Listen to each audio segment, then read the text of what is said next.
오늘 이제 마지막 시간이 될 것 같습니다. 응답받는 믿음이라는 주제를 가지고 말씀을 우리가 나눴는데 오늘 마지막 시간인데요. 지난 시간에는 우리가 이 믿음의 기도를 할 때에 몇 가지 우리 철칙이 있다 이런 말씀을 드리면서 지난 시간에는 이미 응답받은 것으로 간주해야 된다 이런 말씀을 여러분 기억하실 겁니다. 아직 이루어지지 않았습니다. 근데 그 약속하셨기 때문에 기도하고 구하는 것은 받은 줄로 믿으라. 앞으로 받을 줄로 믿으라 그러지 않았습니다. 받은 줄로 믿으라. 과거형입니다. 이미 되었다. 기도하면 주님께서 들으신다.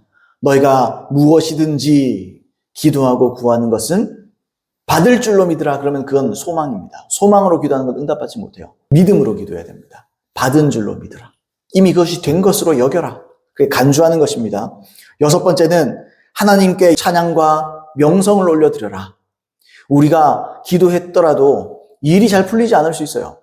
그렇게 보일 수 있어요. 또 오히려 더 나빠지는 것 같은 환경이 될 수도 있습니다. 우리 예를 들었지요. 아브라함의 예를 들었지요. 아브라함이 처음에 75세 때 너희 자손이 하늘의 별처럼 땅의 모래처럼 많게 될 것이다. 하늘을 우러러봐라. 땅을 보아라. 이것이 네 자손이 이렇게 될 것이다. 그때부터 약속을 이미 받은 거예요. 근데 그것이 75세 때, 그때도 이미 늦은 것 같지만, 아브라함이 100세가 되어도 100세대의 아이를 가지게 됩니다. 그가 100세가 되고, 사라가 90세가 되었을 때, 사람의 생각으로는 포기해야 되죠. 불가능한 일이죠.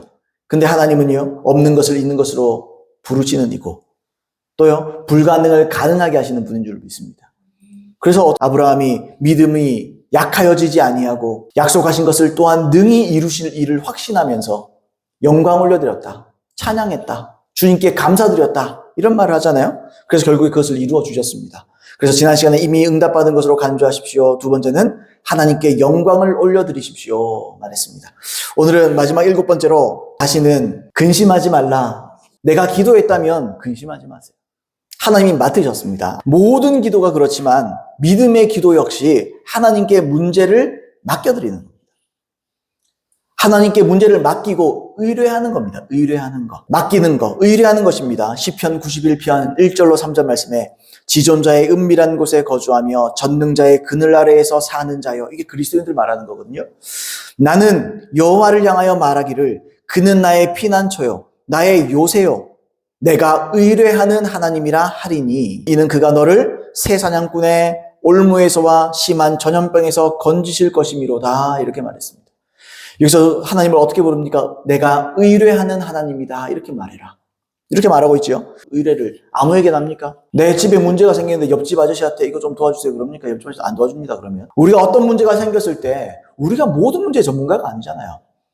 그래서 사람마다 다 전문 분야가 있는 거잖아요. 사람마다. 그래서 어떤 문제가 생겼다. 그 문제의 전문가를 찾아가면 돼요. 예를 들어서 하수구가 막혔는데 집에 물이 새는데 그거 간단한 거야. 우리가 이렇게 실리콘 바르면 끝나지만 그거 전문가 불러야 되는 거예요. 전문가 불러야 돼요. 어떤 문제가 있다면 우리가 그 문제에 대한 전문가에게 맡기게 됩니다.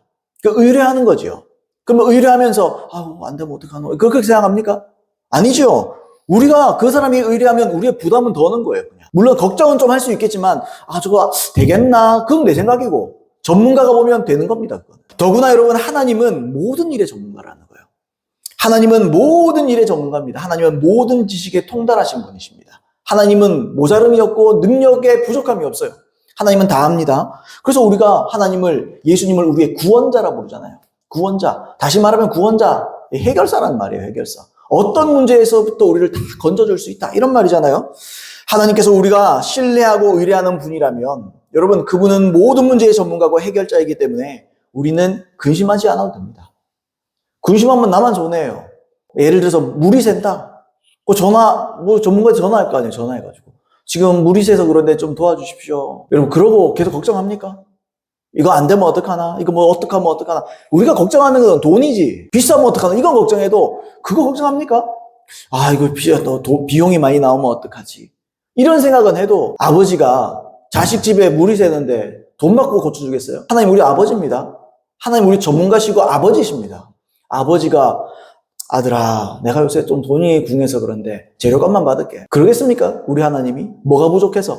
하나님 그렇지 않아요. 하나님은 분명히 그걸 해결하실 수 있고 비용 들지 않습니다. 우리에게. 우리에게 필요한 비용이 있다면 믿는 것입니다.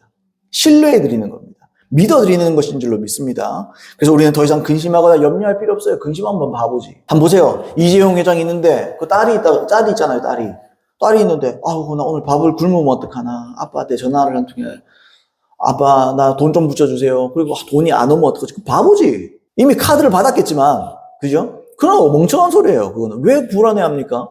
하나님께서 맡아주시는데. 사도 바울 역시 이 기도와 간구를 통해서 우리의 필요를 하나님께 구해라라고 말하면서 오늘 본문이죠.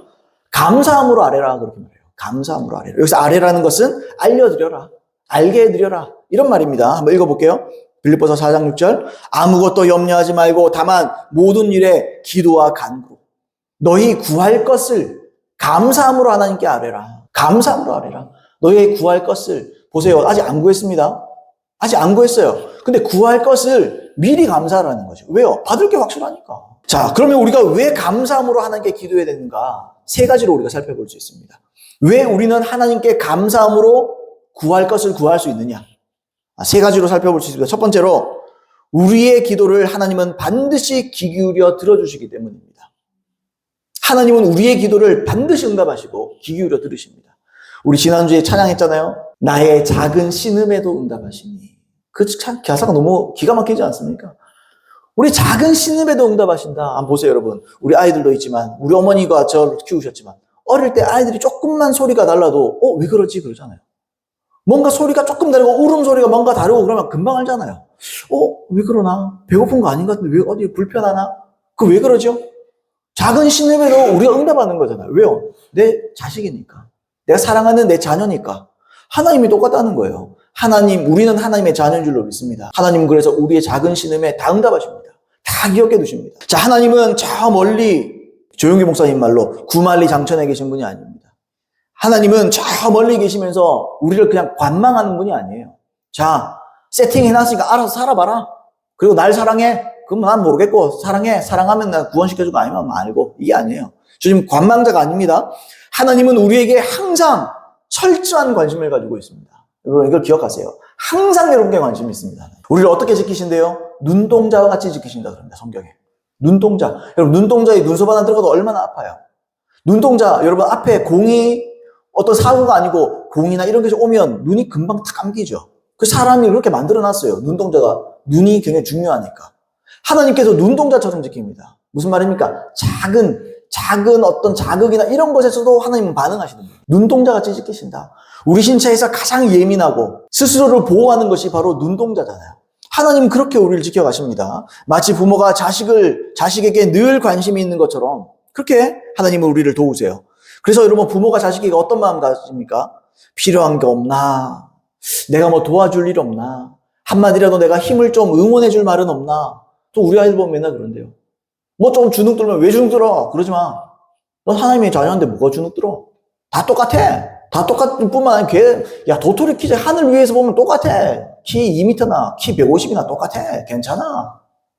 그거 중요하지 않아. 하나님이 너의 아버지인 게 중요한 거야. 제가 이런 말을 종종 하거든요. 내가 도울 일 없는가? 내가 말 한마디라도 힘을 줄 일 없는가? 우리가 그렇게 자녀들에게 좋은 것을 주고 싶고 힘을 주고 싶은 것처럼 하나님 역시 우리의 기도를 들으시고 우리의 인생을 살펴보십니다. 우리의 기도에 항상 귀 기울이십니다. 시편 94편 9절 말씀에 귀를 씌으신 이가 듣지 아니하시랴. 눈을 만드신 이가 보지 아니하시랴. 이 말이 뭡니까? 본다는 말이고 듣는다는 말이죠. 우리의 말 하나하나에 하나님은 예민하게 반응하시고 응답하십니다. 게다가 예수님은 하나님께서 항상 자신의 기도를 들으셨고 우리의 기도 역시 항상 그리고 직접 들으실 것을 가르쳐 주셨어요. 요한복음 11장 41절로 42절에 돌을 옮겨놓으니 예수께서 눈을 들어 우러러보시고 이르시되 아버지여 내 말을 들으신 것을 감사하나이다. 항상 내 말을 들으시는 줄을 내가 알았나이다. 무슨 말입니까?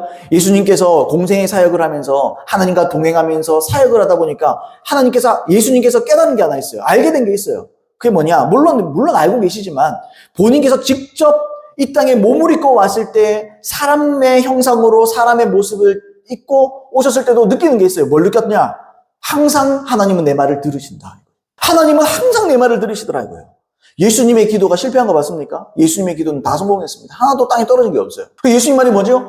예수님이 항상 내 말을 들으시는 줄로 내가 알았나이다. 내가 드디어 내 이걸 확신합니다. 그래서 지금 나사로 살리는 거거든요. 죽은 사람을 살리는 이야기거든요.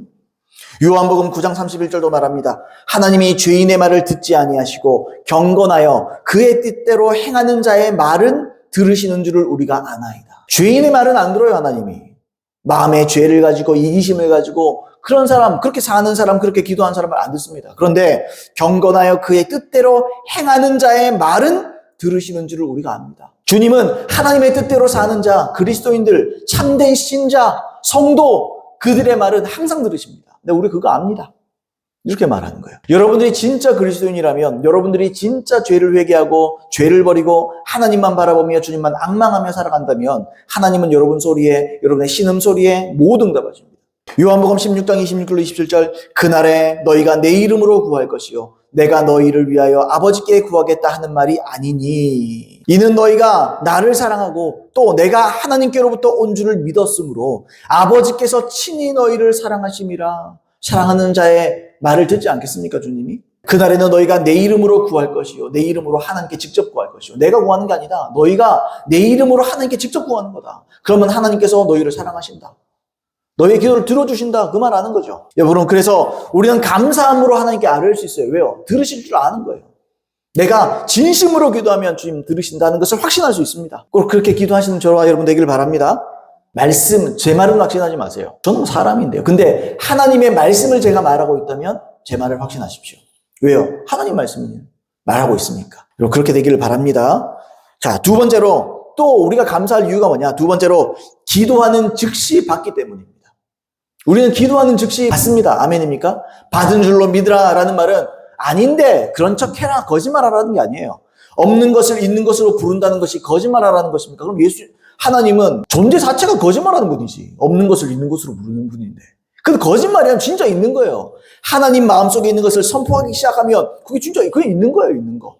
우리가 기도하면 너희가 무엇이든지 기도하고 구하는 것은 받은 줄로 믿으라는 말은 거짓말로 한번 우겨봐라 그게 아니고 진짜 받은 거예요. 그래서 그렇게 말하는 거예요. 기도하는 즉시 받았기 때문에 우리는 감사할 수 있는 거예요. 우리가 마가복음 11장 본문에서 그랬잖아요. 기도하는 순간에 받은 줄로 믿어야 된다 그랬어요. 다시 한번 읽어볼게요. 11장 24절 그러므로 내가 너에게 말하노니 무엇이든지 기도하고 구하는 것은 받은 줄로 믿으라. 그리하면 너에게 그대로 되리라. 그대로 되리라. 된다. 오늘 본문 마찬가지죠. 아무것도 염려하지 말고 다만 모든 일에 기도와 간구로 너희 구할 것을 감사함으로 아뢰라. 감사함으로 아뢰라. 왜 받았으니까. 우리가 보통 누군가에게 감사의 표시를 할 때 그 사람으로부터 어떤 도움을 받던지 어떤 혜택을 받던지 어떤 은혜나 은택을 입고 난 후에 감사하죠. 아니 아직도 안 해줬는데 뭐 해준 게 없는데 미리 가면 그럼 더 좋긴 한데 우리가 보통 은혜를 입고 뭔가 혜택을 입고 도움을 받고 나면 감사의 표시로 뭐라도 하려고 그러잖아요. 우리가 양심이 있으면. 근데 사도 바울이 뭐라 그럽니까? 사도 바울이 예의가 없고 뭐 그래서 그런 게 아니죠. 사도 바울은 구할 것을 감사함으로 구해라. 다시 말하면 아직 못 받았죠. 지금 기도도 아직 하지 않았고 근데 기도로 구하면 마땅히 받을 것을 미리 알고 있으라는 거예요. 확신 갖고 기도해라. 네가 기도하면 된다. 그냥 된다고 생각해라. 된다고. 기도하면 딴 거 필요 없다. 그냥 받았다고 생각해라. 된다고 생각해라. 이루어졌다고 생각해라. 그래서 혜기 목사님은 그런 말을 해요. 내가 여러분이 기도했습니까? 그래서 받은 줄로 믿었습니까? 그러면 받은 것으로 생각하고 살아가십시오. 받은 대로 행동하십시오. 그래서 혜기 목사님이 자기가 심장병, 이 심장의 기형으로 태어났기 때문에 10대 전체를 침대에서 침상에서 보냈잖아요. 그리고 그분이 예수님 이 마가복음 11장 23절 24절을 믿기 시작했어요. 그래서 이분이 한 일이 뭐냐? 설교를 준비했어요. 그분의 꿈이 뭐였느냐? 내가 만약 여기서 치유를 받으면 나는 목사가 되어 나는 설교할 것이다. 그래서 그분이 설교 준비했다 그러잖아요. 누워서. 물론 그 설교 준비한 것 중에 한두 편 정도만 쓸 수밖에 없었지만 그분이 열심히 설교 준비했대요. 기도하면서 설교 준비한 나는 그래서 자기를 상상하는 거예요. 자기가 떠올려보는 거예요. 내가 이런 강대상에 서서 내가 이런 설교를 하면 하나님께서 기뻐하실 것이고 난 그렇게 할 것이다. 아직 서지는 못했잖아요. 몸이 마비되어 있으니까. 그러니까요. 설교 준비야. 설교 준비. 손으로 이렇게 설교 준비를 하는 거예요. 자기 스스로. 그렇게 여러분 우리가 기도할 수 있다는 것은 곧 그걸 받게 된다는 말입니다. 한번 따라해볼까요? 기도한다는 것은 그것을 받게 된다는 것이다. 그걸 받게 되는 거예요, 받게 되는 거. 여러분, 안 받을 거, 못 받을 것 같으면 기도 뭐 하랍니까? 효과가 없는데 기도를 뭐 하려고 해요? 사람들이 그냥 기도하면 영성이 있는 줄 아니에요. 단순히 그런 게 아니에요. 물론, 기도의 방법은 다 다르죠. 방식은 다르죠. 믿음의 기도도 필요하고, 헌신의 기도도 필요하고, 주님과 교제하는 기도도 다 다른 거잖아요. 근데 여러분, 우리가 어쨌든 믿음으로 기도하는 것은 응답 받으려고 기도하는 겁니다. 근데 주님이 뭐라 그래요? 기도하는 것은 반드시 응답 받는다고 생각하고 기도해라. 감사하면서 기도해라. 이렇게 말한다는 거예요. 스미스 위글스워스가 이렇게 말했습니다. 만일 당신이 한 가지를 일을 위하여 7번을 기도한다면 당신은 6번은 불신으로 기도한 것입니다. 이미 기도할 때 내가 그거 받았다고 생각해야 된다는 거죠. 같은 제목을 가지고 내가 6번 기도한다. 7번 기도한다. 그럼 전에 6번은 불신으로 기도한 거예요. 왜요? 믿지 못했으니까. 받은 줄로 믿으라에 미치지 못하잖아요. 저는 이게 굉장히 마음에 와닿더라고요. 한 문장이지만 만일 당신이 한 가지 일을 위하여 7번을 기도한다면 당신은 6번은 불신으로 기도한 것입니다. 맞습니다, 여러분. 믿음의 기도는 여러 번 하는 게 아니에요. 한 번 기도하면 이제 믿음 위에 서는 거예요. 받은 줄로 믿으라. 그래서 우리는 미리 감사할 수 있는 거예요. 나는 기도하면 반드시 받는다. 하나님 내게 지혜를 주십시오. 내게 뭐를 주십시오. 하나님 내 문제가 있습니다. 이걸 해결해 주시옵소서. 해결되는 걸 믿는 거예요. 그러면서 주의 음성을 들어가면서 주님께서 그 문제를 실제로 해결하기 위해서 나는 가만히 있습니까? 주님께서 내 감동 좀 그걸 하는 거예요. 그럼 그게 문제가 해결되는 거예요. 앤드류 머레이가 이렇게 말했습니다. 하나님께 어떤 것을 구하고 또 기도하는 것은 좋은 취미가 아닙니다. 만일 당신이 또 기도할 때 당신이 기도한 것이 나타나지 않았다면 같은 방법으로 기도하지 마십시오. 그것은 불신입니다. 하나님께 당신이 구한 것과 말씀이 말하는 것을 상기시키고 당신이 기대하고 있다고 하나님께 말씀하십시오. 그리고 하나님께 감사하십시오. 똑같은 말이에요. 스미스 위글스워스랑. 응답이 안 왔다고 해서 또 원점으로 돌아가지 말라는 거죠. 같은 방식으로 또 기도해 무슨 의미가 있겠냐는 거예요. 그게 아니다. 이렇게 감사해라. 하나님께 상기시켜드려라. 우리가 서로 변론하자 그러잖아요. 너는 너의 의를 나타내라. 이게 뭐죠? 간단히 말하면 하나님께 우리가 상기시켜드리는 거예요. 하나님 내가 기도한 거 기억하십니까? 나는 분명히 기억하고 있고 나는 믿음 위에 그때부터 서 있습니다. 하나님 그러므로 나는 감사드립니다. 주님께서 일하고 있음을 나는 믿습니다. 이 믿음 위에 서서 꾸준히 서 있는 거예요, 여러분. 이게 우리에게 응답을 가져다 주는 줄로 믿습니다. 따라서 우리가 기도할 때 이미 응답받는 것으로 알고 또 응답 분명히 내가 기도하기 전이니까 구할 것을이라고 그랬으니까 기도하기 전에 내가 받게 될 것을 확신하고 기도한 다음에는 받은 것으로 확신하는 거예요. 순서 이해되시죠? 그렇게 기도하는 저와 여러분 되길 예수님으로 축복드립니다. 자, 세 번째, 왜 우리는 감사함으로 기도할 수 있는가? 세 번째로, 전능하신 하나님이 나의 의뢰를 맡으시면 그것은 더 이상 나의 일이 아니고 하나님과 나, 우리의 일이 되기 때문입니다. 자, 의뢰하다라는 말은 국어사전에 굳게 믿고 의지하다, 남에게 부탁하다 이렇게 정의가 되어 있어요. 남에게 부탁하다. 만일 우리가 누군가를 믿고 의지하고 있어도 그 사람의 됨됨이나 그 사람의 능력이 출중하지 않으면 결국 실망하게 될 거예요. 한다고 자신 있게 말했는데 그만한 능력이 스스로 안 되는데 우리가 착각하고 그 사람에게 어떤 부탁을 할 수 있잖아요. 또 어떤 됨됨이 때문에 그럴 수도 있잖아요. 근데 우리 하나님은 어떤 분입니까? 우리 하나님은 전능한 하나님입니다.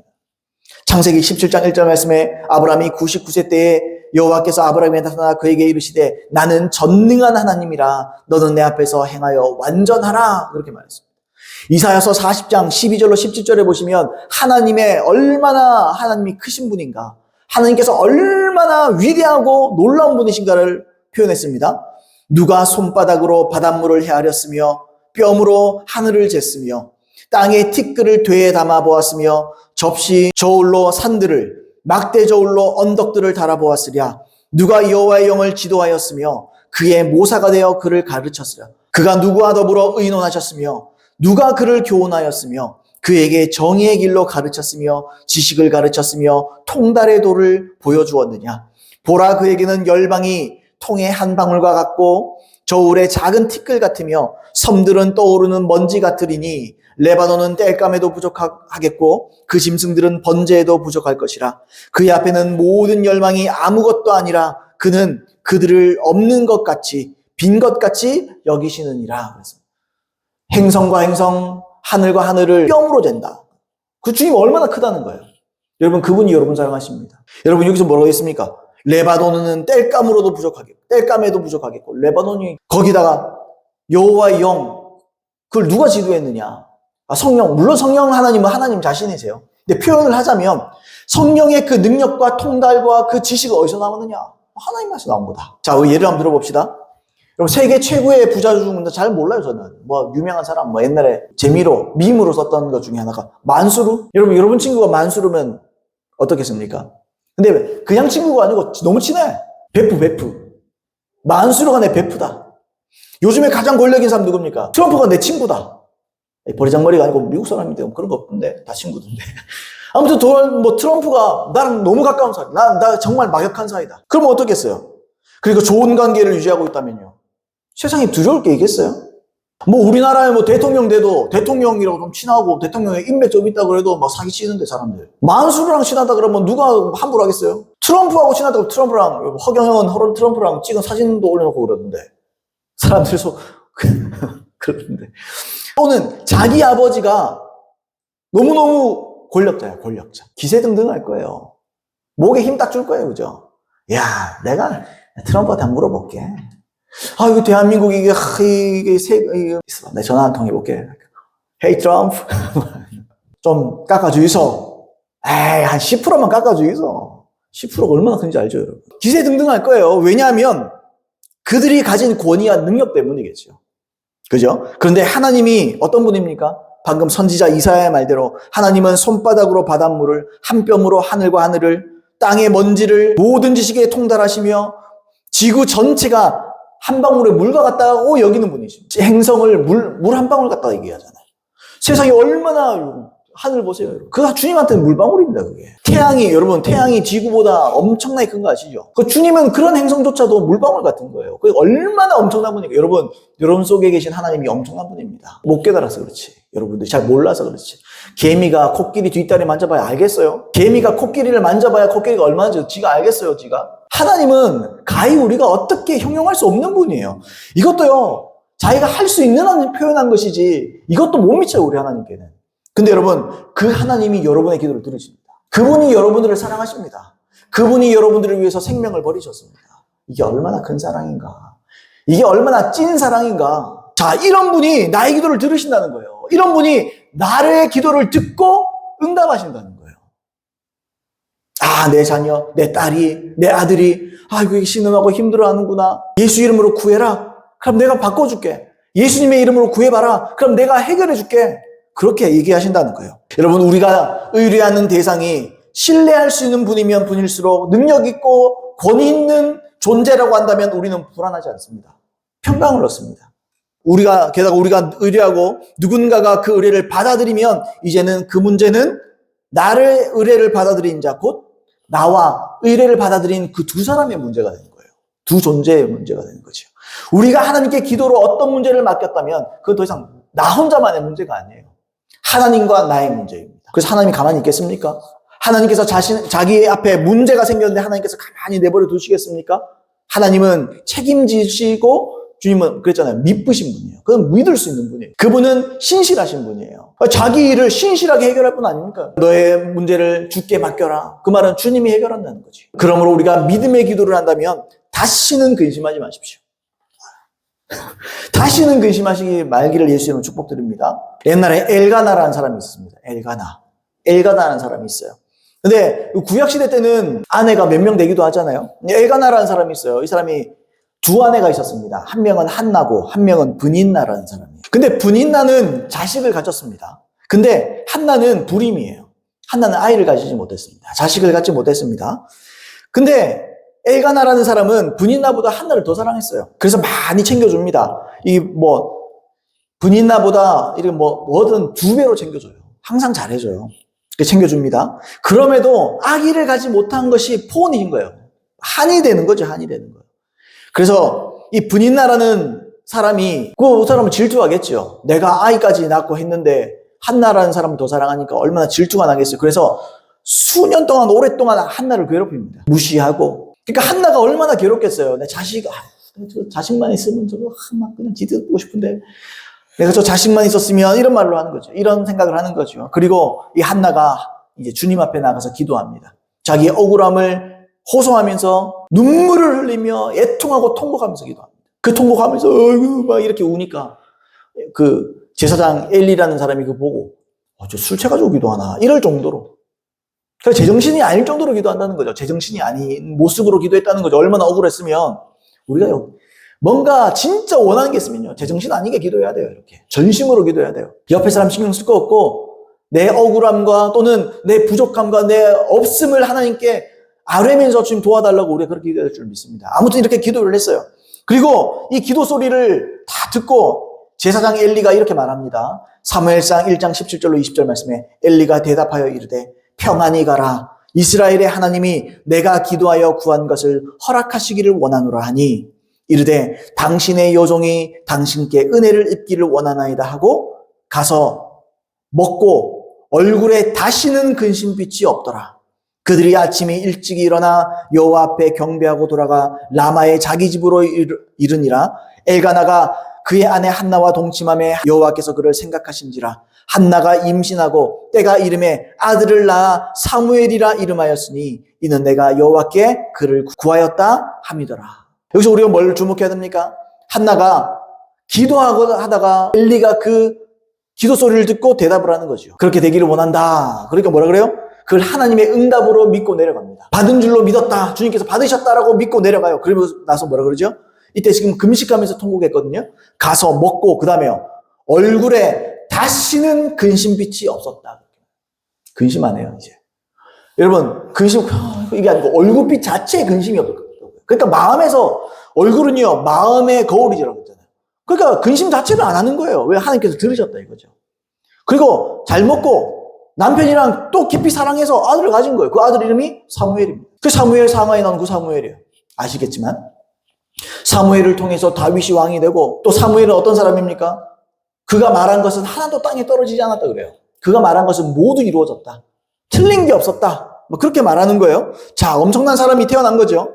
자, 이것입니다. 다시는 얼굴에 근심빛이 없었다. 또 그가 일찍 일어나서 하나님 경배하고 돌아왔다. 아이를 갖게 될 것을 확신했다. 이처럼 믿음이라는 건요, 근심하지 않는 겁니다. 왜 근심하지 않죠? 맡겼기 때문에. 똑같은 말인데요. 여러분, 여기서 뭘 볼 수 있느냐? 믿음 안에는 온전히 맡긴다라는 의미가 포함되어 있는 거예요. 온전히 맡겨서 더 이상 근심하지 않는다라는 말이 표현되어 있는 거예요. 같이 포함되어 있는 것입니다. 조지 뮬러 아시죠? 조지 뮬러. 5만 번 응답받은 뮬러의 기도 비밀이란 책이 있습니다. 이 책에서 이 조지 뮬러가 기도 응답을 수없이 받았던 그 이유 중에 하나가 뭐냐? 그가 온전히 맡겼기 때문이다 라고 말했어요. 그러면서 글을 한번 읽어보겠습니다. 믿음은 하나님께 나의 인생 전체를 내어 맡기는 것이다. 그 맡김에 나 자신과 나의 문제들, 나의 가족들, 나의 직업, 나의 미래, 나의 고민들, 나의 모든 것을 그대로 맡기는 것이다. 여기서 맡김은 책임 회피와는 전혀 다른 차원의 맡김이다. 내가 할 일을 하지 않고 하나님께 맡긴다는 뜻이 아니라 내가 해야 할 일은 성실히 하면서 모든 무거운 짐을 기도로 하나님께 의탁하는 믿음이다. 자녀가 부모에게 의탁하듯이 크고 무거운 짐들을 기꺼이 하나님께 맡기고 더 이상 근심하지 않는 것이 진정한 믿음인 것이다. 여러분, 진짜 맡기면 근심하지 마세요. 기도하면 근심하지 마세요. 하나님이 합니다. 무엇이든지 하나님께 부담 없이 믿음으로 맡기는 사람, 그는 믿음이 있는 사람임에 틀림없다. 반면에 하나님께 기도로 맡기기를 주저하거나 맡기지 않은 채 근심 중에 살아가는 사람, 그는 분명히 믿음이 없는 사람이다. 조지 뮬러는 맡기는 일에 성공한 사람이다. 그가 고아원을 운영하는데 얼마나 무거운 짐들이 많았겠는가. 그러나 그는 자신의 짐을 믿음으로 과감히 맡기는 삶을 살았고 기도로 과감히 맡기는 생활을 함으로써 모든 짐으로부터 자유를 누렸다. 신실하신 하나님만을 전적으로 의지하는 믿음이 분명했다. 당장 손에 돈 한 푼 없는 상황에서도 전혀 걱정하지 않는 믿음을 소유하였다. 수많은 고아들을 매일매일 먹여야 하는 상황 속에서도 두 눈에는 돈과 양식이 보이지 않았지만 전혀 낙심하지 않았다. 오히려 충분히 신뢰하는 믿음을 가지고 있었던 것이다.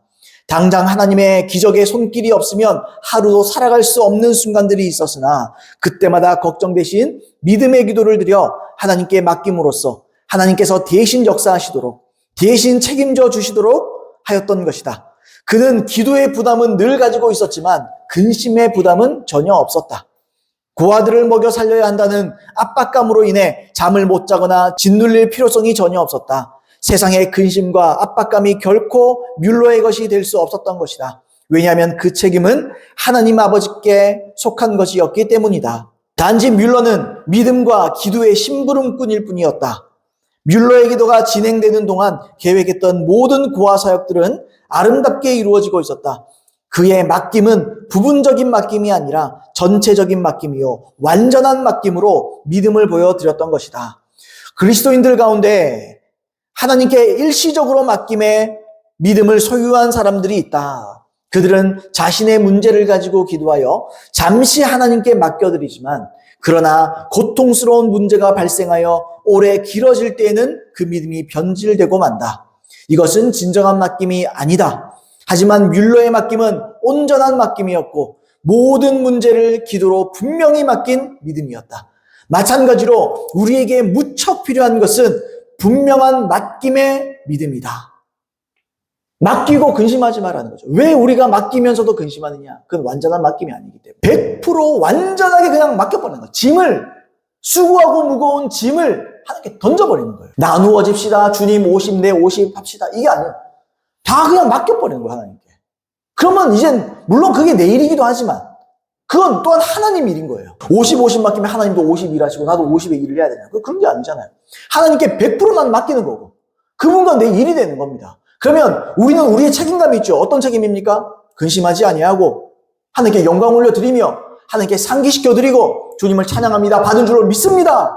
하는 것이고 하나님은 그 찬양을 들으시고 우리가 말씀드리는 그 상기시키는 하나님의 약속을 주님께서 들으시고 그래 맞아 내가 일할 것이다 하고 일하시는 거예요. 이게 맡김이라는 거예요. 그러면 우리는 말씀을 기준으로 감사함으로 기도하십시오. 반드시 받습니다. 그리고 하나님께서 들으셨다는 확신을 가지세요. 느낌으로 가지지 마세요. 말씀에 근거해서 확신을 갖는 겁니다. 그리고 다시는 근심하지 않는 겁니다. 상황이 도와지지 않을 수 있고 어려움이 더 큰 어려움이 생길 수도 있어요. 그냥 염려하지 마세요.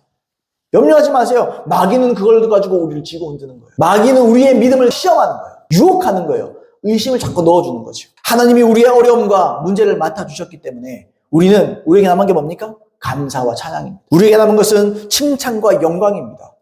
하나님께서 반드시 이루실 줄로 믿습니다. 모든 말씀의 결론을 말씀드리겠습니다. 우리는 몇 주에 걸쳐서 한 10주 정도였던 것 같은데 응답받는 믿음에 대해서 우리가 나눴습니다. 여러분 구원에 대해서 말하자면 영혼 구원이 가장 중요한 거예요. 핵심적으로 중요한 거예요. 근데 보세요. 성경은요, 영혼 구원을 통해서 우리에게 주신 많은 따라오는 놀라운 많은 하나님의 약속들이 있다고 말해요. 그러니까 영혼 구원은 첫걸음이라는 거예요. 가장 중요하지만 그건 첫걸음이에요. 우리가 죄 용서함을 받고 우리가 거듭날 때에 우리에게 오는 하나님이 주시는 약속이 있습니다. 그게 뭐냐? 예수의 이름으로 기도해라. 그러면 내가 행하리라. 이 약속이에요. 구원은 상관없고 내 영혼 구원은 아무 상관없고 나는 내 소원만 이루겠다. 하나님은 우리 때문에 존재하는 분이 아닙니다. 우리의 구원을 위해 존재하는 분이십니다. 그래서 우리가 영혼 구원을 딱 받으면 그 다음부터는요 하나님 주신 약속들이 성경에 기록되어 있어요. 그래서 우리가 성경에 있는 거예요.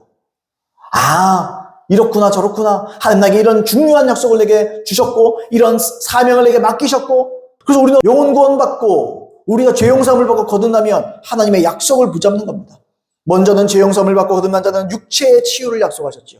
그 다음에는 내세의 복, 구원뿐만 아니고 이생에서도 복을 약속하셨습니다. 또 인생에서 생기는 모든 문제를 해결할 수 있는 믿음의 기도를 약속하셨습니다. 믿음의 기도를 해라.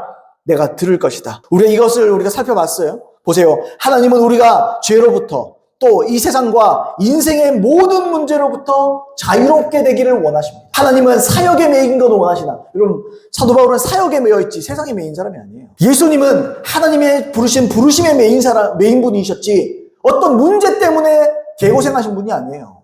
그건 하나님께서 다 해결해 주시는 일인 거예요. 마찬가지입니다. 여러분들의 문제를 여러분들이 자꾸 해결하려고 해서 문제가 생기는 거예요. 여러분들은 하나님이 주신 부르심에 집중하는 겁니다. 하나님이 나를 어떻게 불렀고 나를 무엇으로 불렀고 하나님 나에게 어떤 사명을 맡겼는가 이걸 붙잡고 끝까지 나가고 그건 나머지는요 전부 우리 표현으로 잔발이에요. 잔발이. 곁가지 드린 거예요. 곁가지. 큰 문제가 아니에요. 그건 믿음으로 얼마든지 해결할 수 있는 거예요. 근데 사람들이 사명을 놓치고 격까지에 자꾸 이걸 해결하기 위해 사는 거예요. 그거 잘못하는 거예요, 그게. 잔잔발이, 이거 첫날 붙잡고 이거 해결하려고 사는 게 아니에요, 단순히. 우리의 노력으로. 이건요, 우리는 사명에 집중하는 겁니다. 우리는 부르심에 집중하는 겁니다. 여러분, 우리 사명이 뭡니까? 기도하는 게. 나라와 민족을 위해서 기도하고, 영혼들의 구원을 위해서 중보하고, 전도하고, 치유를 행하고, 능력을 나타내고, 이게 우리의 사명인 거예요. 이게 우리의 사명. 그리고 나머지 우리의 삶의 인생에서의 문제들을 격까지 드린 거예요. 그건요, 예수의 이름으로 해결되라. 주님 해결해 주시옵소서. 믿고 잊어버리세요. 그럼 주님이 하십니다. 여러분, 구원이라는 말 자체가요, 단순히 성경에 기록되어 있는 구원이라는 말, 이 구원이 무슨 말이냐? 이게요, 뜻이 이런 거예요. 구원, 구출, 안녕, 평화, 도피, 평온한, 번영하는, 건전한 지식, 이런 의미. 구원이라는 게. 구원은 단순히 영혼 구원만 말하는 게 아니에요, 성경에서. 때때로 성경에서 치유를 말할 때도 구원이라는 말을 써요. 때때로 문제 해결을 구원이라는 말이라고 써요. 왜요? 구출, 안녕, 평화, 도피, 평온한, 번영하는. 여러분, 구원 안에 번영이 있습니다. 그래서 자꾸 뭐 번영신약이니 뭐 복을 말하면 안 된다는 게 헛소리예요. 그건. 구원이라는 말 그 자체에 번영의 뜻이 있는 거예요. 잘 되는 게 하나님의 뜻입니다. 그분은 우리의 구원자인 줄로 믿습니다. 우리가 그분을 구원자로 모시면 하나님은 우리를 구원시켜 주십니다. 번영하게 하십니다. 안녕하게 하십니다. 평화롭게 하십니다. 이 세상으로부터 평온하게 만들어 주십니다. 우리에게 건전한 지식으로 우리를 배불려 주십니다. 이게 하나님 뜻이라는 거예요. 따라서 우리를 구원하기를 원하시는 하나님의 마음을 따라 믿음으로 기도하십시오. 믿음으로 모든 문제를 맡기고 자유를 누리십시오. 여러분, 신앙은요, 물론 복음에 매이고 사명에 매이지만 그 외에는 우리를 매일 수 있는 게 없어요. 죄에도 매이지 말고 세상의 문제에도 매이지 말고 누리면서 사는 거예요, 인생은. 누리면서 사는 거예요. 하나님이 주신 부르심과 사명 외에 나를 긴장시키고 나를 얽매고 이런 거 없어요. 죄도 버리고 세상의 문제도 버리고 여러분 그렇게 누리면서 하나님께서 하시는 놀라운 일들을 즐거워하면서 와 주님 이 일도 해결하셨네. 내가 맡겼더니 주님이 이 일도 해결하셨네. 할렐루야. 즐거워하며 기뻐하며 영광 돌리며 사는 누리고 사는 기막힌 인생 사는 거 이게 하나님 우리에게 원하시는 거예요. 인생이 여러분 아이고 맨날 얼굴에 수심이 가득하고 근심이 가득하고 이건 웃잖아 저건 안 되면 웃잖아 이건 어떻게 하면 어떡하노 이러면 저러면 어쩌노 첫날 생각해보세요. 여러분 여러분들의 근심이 여러분의 염려가 여러분의 키를 한 자로도 더하지 못합니다. 쉽게 맡기는 겁니다. 그냥 맡기고 사는 겁니다. 미래 몰라 내가 알게 뭐야 하나님이 알아서 하시겠지. 앞으로 내가 먹고 사는 거 어떡하지 그냥 사명에 집중하세요. 하나님께서 주십니다. 하나님께서 우리가 그렇게 살아야 될 줄로 믿습니다. 여러분, 우리 아이들도 있지만, 미래는 내가 공부 잘하는 데 달리지 않아요. 내가 공부를 잘하는 데 달린 게 아니에요. 하나님께서 인생을 열어주는 데 달린 거예요. 하나님께서 나를 어떻게 쓰시느냐, 그 부르심을 알고, 거기에 초점 맞추고 사는 데 인생이 달린 거예요. 나는 그렇게 믿습니다. 나는 그렇게 성경대로 믿습니다. 공부 좀 잘하면 그래도 좋지, 좋긴 좋겠지. 근데 눈곱만 치면 그 뭐죠? 그게 중요한 게 아니에요. 하나님 앞에 하나님을 의지하고 살아가는 것을 배우는 거예요. 그게 더 중요한 거예요. 그게 7배는 중요한 거예요. 공부 잘해서 교만해지느니, 공부 잘해서 다 교만한 건 아니겠지만, 단순히 공부에 매이지 말고 어떤 그런 거에 매이지 마세요.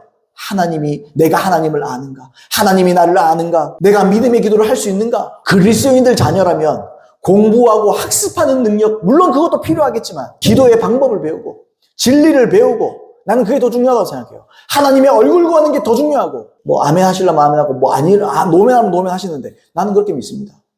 나는, 여러분, 쉐마 보세요, 쉐마. 공부 열심히 시키라 그럽니까, 쉐마에서? 단순히? 아니, 나는 공부가 필요 없다는 말을 하는 게 아니에요. 더 중요한 게 있다는 거예요. 비교할 수 없을 정도로 중요한 게 있다는 거예요. 쉐마는 뭘 가르칩니까? 너희가 아이들의 손목과 미간에 하나님의 말씀을 기록하여 붙여두고, 항상 하나님의 말씀을 가르쳐라. 하나님 말씀을 가르쳐라. 단순히 말씀을 잘 가르치라는 말입니까? 아니죠. 무슨 말입니까? 하나님을 경외하게 만들어라.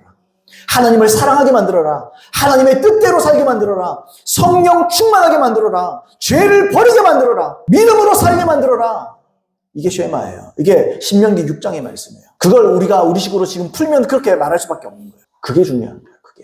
여러분 그런 저와 여러분들에게 예수 이름 축복드립니다. 여러분 나는 믿습니다. 주님이 나를 한 번도 실망시킨 적이 없어요.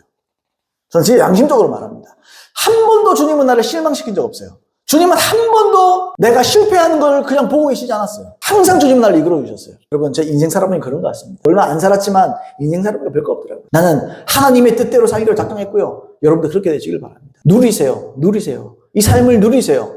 놀다고 누리는 게 아니고 사명에 집중하고 하나님의 뜻대로 사는 거, 그걸 영광으로 생각하세요. 그게 나의 최고의 어떤 영광, 명예라고 생각하세요. 그거 따라갈 게 없습니다. 돈 많이 벌어서 뭐하게? 그건요, 주님의 일을 하면 따라오는 거라고 저는 믿습니다. 뭐 대단한 걸 이루고 나서 이런 얘기하면은, 아멘. 그럴 때, 저 보면 별로 아멘 안 되잖아요. 그 주님 저 테스트 하는 거예요. 주님이 저를 달아보시는 거예요. 믿음으로 말할 수 있겠느냐 말하는 거예요, 주님. 저는 믿음으로 말합니다. 오늘 시간에 기도하실 때, 우리 몇 주간 들었던 이 응답받는 기도에 대한, 응답받는 믿음에 대한 우리 한번 참 떠올려 보시고요. 나는 그리스도 안에 있는가? 나는 예수님 안에 있는가? 나는 정말 회개했는가? 나는 죄를 버렸는가? 그래서 하나님의 뜻대로 살고 있는가? 이걸 먼저 살펴보시고, 그 다음은 나는 정말 믿는가? 나는 정말 하나님의 말씀을 있는 그대로 믿는가? 그리고 그렇게 하나님께 맡기고 살아가는가? 스스로를 의심하면서 하나님께 기도하면서 주님께 은혜 달라고, 믿음 달라고 기도하는 시간 되길 바랍니다. 기도하겠습니다.